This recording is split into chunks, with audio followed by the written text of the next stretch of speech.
नोटबंदी पर होगा दोबारा कुठाराघात, धन्ना सेठों का काला धन निकल कर आएगा बाहर। क्या नोटबंदी पर मोदी करेंगे बड़ा ऐलान या मोदी राज में होगी धन कुबेरों की बहार?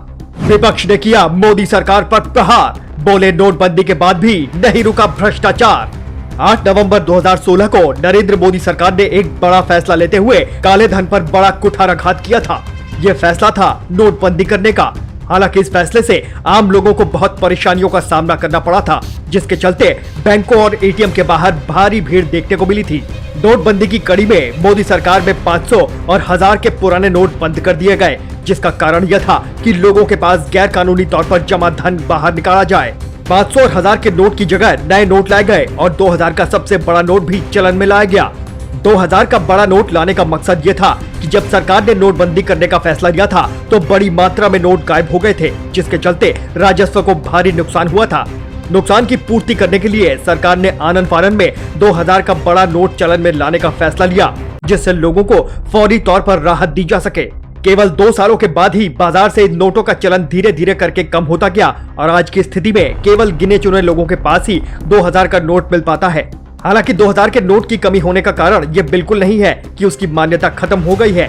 अगर आपके पास भी अभी भी कोई 2000 का नोट है तो आप उसे ठीक उसी तरह इस्तेमाल कर सकते हैं जिस तरह आप दूसरे नोटों को करते हैं।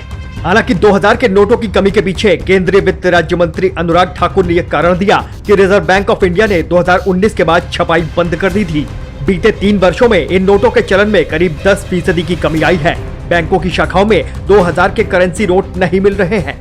2000 के नोटों की कमी के चलते समाज के एक बड़े वर्ग को ऐसा लगता है कि मोदी सरकार एक बार फिर नोटबंदी से संबंधित कोई बड़ा फैसला ले सकती है, जबकि सरकार ये तर्क देती है कि 2000 का नोट की छपाई बंद करने के पीछे मकसद ब्लैक मनी को रोकना है।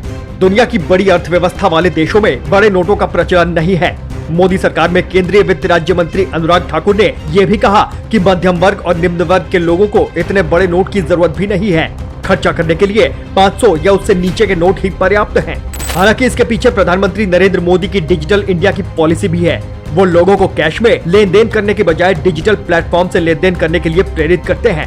यही कारण है कि उन्होंने बड़े नोट का चलन सीमित कर दिया और लोगों को डिजिटल माध्यम से लेन देन करने के लिए अपील की। विपक्ष द्वारा 8 नवंबर 2016 के बाद से की गई नोटबंदी को लेकर सरकार पर नियमित रूप से निशाना साधा जाता है। विपक्ष का कहना है कि नोटबंदी विफल रही है, जिसे कहीं न कहीं दबी आवाज में सरकार भी मानती है। यही कारण है कि बीजेपी किसी भी चुनाव में नोटबंदी को अपनी उपलब्धि के तौर पर पेश नहीं करती।